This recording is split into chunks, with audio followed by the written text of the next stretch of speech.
Are we ready? Yeah. I am saying that for me, not for you. Are you ready? I think so. Okay, yeah, let's go. Let's do it. Okay. Hi, dancer friends. My name is Makena, founder of TKKDC, and welcome to today's conversation. We're talking about owning and running a dance studio. And joining us today is Jenny, founder of the Blackbird Dance Theatre. And in case you're wondering, that is where we're filming today. Thank you for joining us today. Absolutely, my pleasure.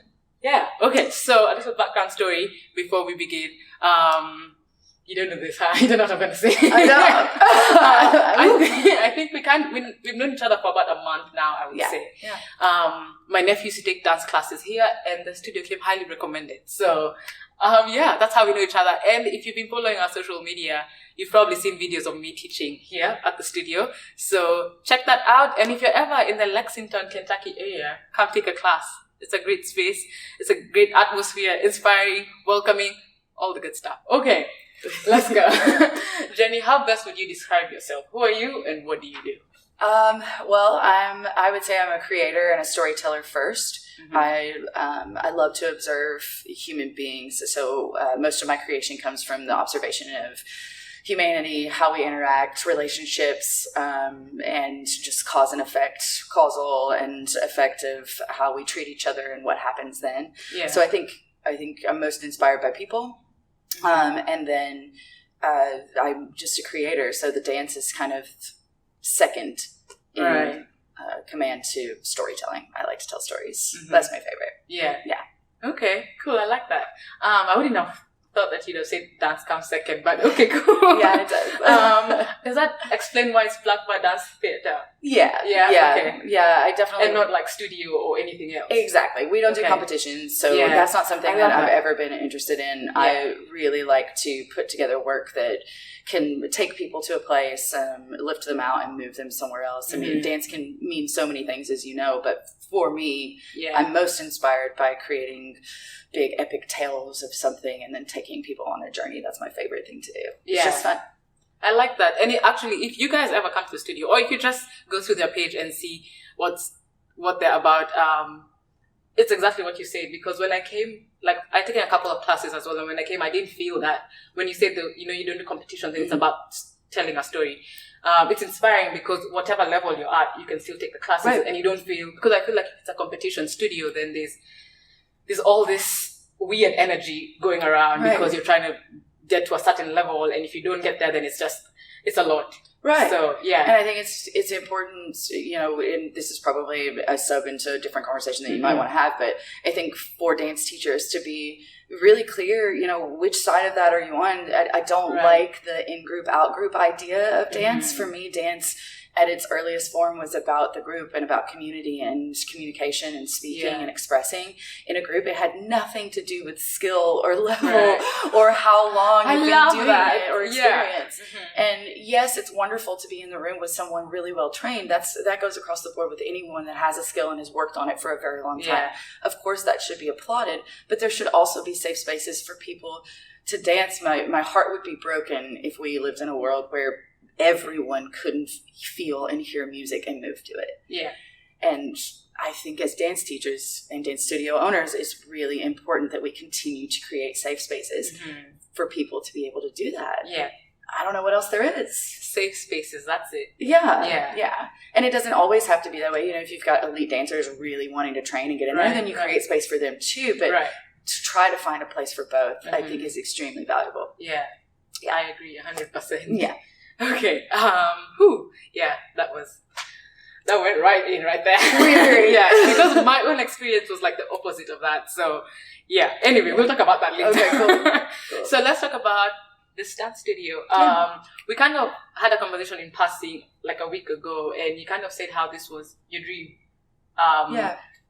You grew up and you're like, oh, maybe I'm going to have a dance studio, or a studio rather, eventually, and then this is it. We're in the studio. So tell us a bit about that. Well, it was interesting because I knew that I might always be a dance teacher, but I really always thought I would just be a choreographer and a director. And that's still to this day what I prefer. I like making films. I like writing scripts.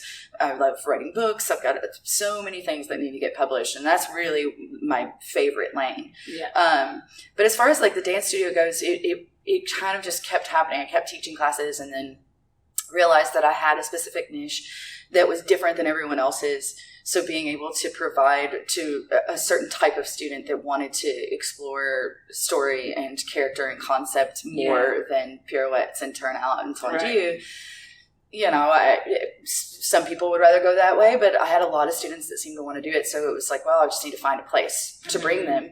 I also had very much, so many studios I had been in were so cold and clinical. And I really knew that if I could get a place of my own, that I could make it the warm, loving, fun environment that I know Blackbird is. Yeah. It's, you can feel culture, you can feel diversity, you can feel warmth and love in the whole space. And I wanted that so badly. And I think that was the thing that drove me the most to open the studio. Is like, well, if I want that space, I'm going to have to create it myself. Right. It was a vision that I had singularly, and I was like, I'm just going to have to do it and see. Yeah. And here we are. And here I am. Love it. So what has your experience been since you started and until now? Oh, it's been hard. I feel like, it's the yin and the yang. The most rewarding things in life, as we know, come from great hardship. Yeah. This place has been more rewarding than I could have ever imagined in so many ways. And to teach children, I mean, there's just nothing better than when you see a student have a light bulb. It's the greatest feeling. However, I mean, hardship, I feel like the world has changed twice over since I opened. It's been almost 10 years now, and it's changed twice. When I first started, we weren't posting online. It wasn't about the social media presence. You just showed up and you did your classes, and that's what you did. Then it changed again during the pandemic, and trying to hold on and be the person that I was. Literally it was just 10 years ago. I'm not that different than that person. So it's hard to kind of navigate where to be and how to be when the world is changing so quickly. Yeah. And when it's not the pool I'm used to. I'm not a very big exhibition social media type person. I'm extremely introverted, and I like to curate. If I'm going to put something online, I like for it to be polished, clean, performative. So keeping pace with this new idea of quick cuts and grabbing everything and all of it has been that's not what I did growing up, definitely, and it's not what I did when I first started here. Yeah, it's changed that much. Yeah, so it's getting easier to go into the classroom every day. It's getting harder to do it and to keep wanting to do it because it's changing so much. Okay. That's the other thing with me, Makena. I'm not always going to give you the easiest answer in the world. But I am honest. All we want. Yeah, I am honest. That's what we want, honesty. Because I feel like, wait, before we move on, disclaimer, I know that the industries here, like in Lexington and in Nairobi, are different. But I feel like whatever it is that comes from this video and from this conversation cuts across regardless. Sure. So going back to what we're talking about, honesty is what I wanted, because I feel like when someone is getting into this, and when you're doing that, you want to know the truth. You want to know the good and the bad. You want to know everything. Right. So I appreciate your honesty. Yeah, and I think a lot of teachers, I'm a teacher first, so for me, it's always about the kids. And I think teachers across the board in public school and in whatever they're coaches, whatever they're doing to train and mentor students, it's just getting harder because you can't just be the one thing anymore. You've got to be a psychologist. Right. Sometimes you're a parent. Sometimes you're a bank. Sometimes you're a big sister. Sometimes you're a big sister. Right. And it's asking a lot. And I'm a single mom, so I have a son at home that I'm raising by myself too. So to try to, it's just the demand and the expectation is just different. The world, that's the way I've viewed it lately. Is the world's changed twice since I started this, which is extraordinary for just a 10-year moment of time, barely 10 years. And keeping up with that has been a test. And I've done it, but it hasn't always been pretty. Yeah. It has not always been pretty, but rewarding. Yeah. So I'll take it. Yeah. I'll just keep going. Yeah. That's it. Okay. So you say it's been tough. So if we would turn back time, go back to the beginning. Yeah. What's something that, with your information now and your experience, you can say, I wish I'd have known this, or now I can do this differently, or I can, because of this, I know what to do now. Yeah. I think I would have, I definitely would have trusted myself more with the way, what are the words? I think just I had the pulse of what my mission was the entire time. But every now and again, I would be swayed by what I felt people wanted instead of knowing what they needed. And that's not to say, like, that I'm some sort of God when people come in here and I know all. It wasn't that. I was very conflicted in understanding that everybody wants what they want. Right. And when you're the sole person driving the boat, you just kind of have to stay. Right. And I got pulled a lot of times, and it would confuse me, and I made some decisions here and there that I felt like would make this person happy, and then that person wasn't happy.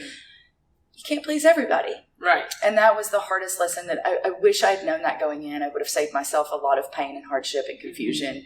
And then also just knowing what to put in, creating boundaries, what to put in and invest in people.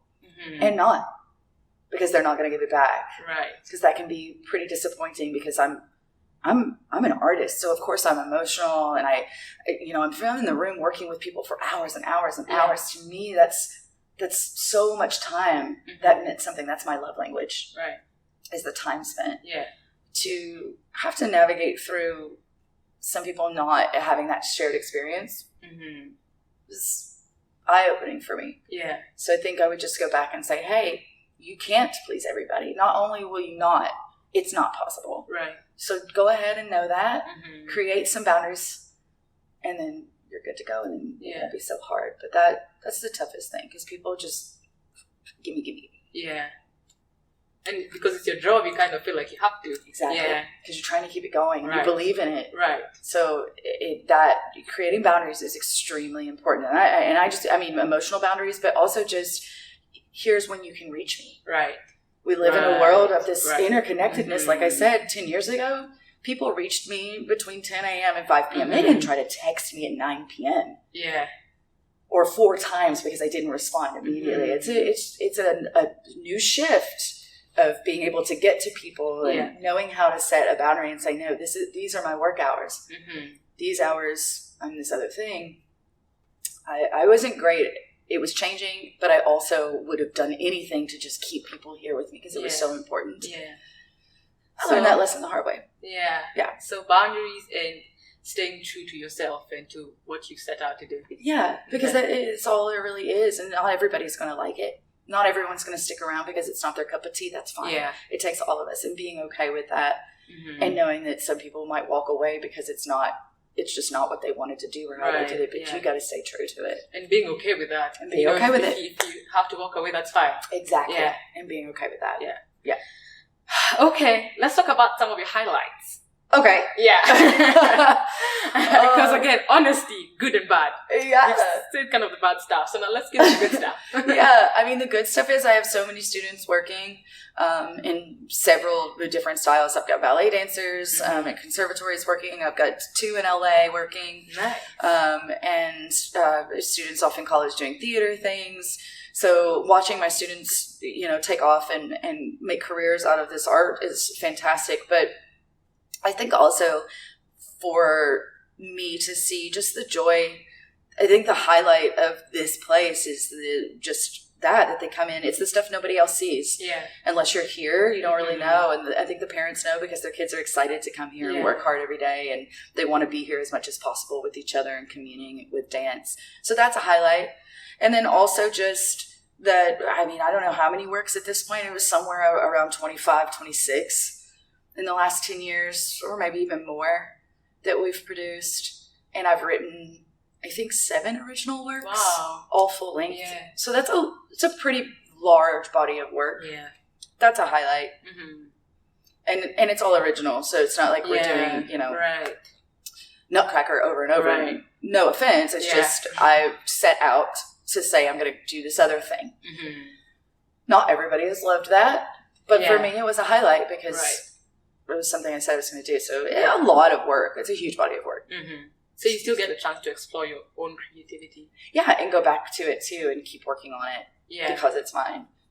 Is really super nice. Yeah. So that's a highlight for sure. The amount of work that we've produced in the last 10 years is pretty extraordinary. Yeah. Yeah. Thank you so much for sharing your story with us and your journey. I hope you guys, I'm sure everyone who's watching has probably learned a lot more. Personally, this has helped because I'm getting into this journey. So kind of just knowing what's ahead and knowing what I have to kind of come head to head with. So that has been really good. Thank you so much. Thank you for joining us. And most days are better. You have a lot more great days than bad. Yeah. But to say it's all sunshine and rainbows would not be true. It's hard. That's why it's worth doing. Right. Thank you. You're welcome. Thank you. Thank you guys for watching also. I hope you guys enjoyed it. For more videos like this, check out our Instagram or YouTube, the Kanakona Dance Center, one word. And until next time, dancer friends, keep creating and keep sharing. Bye. Bye. I think that was good. Yeah? Yeah. Good. I liked it.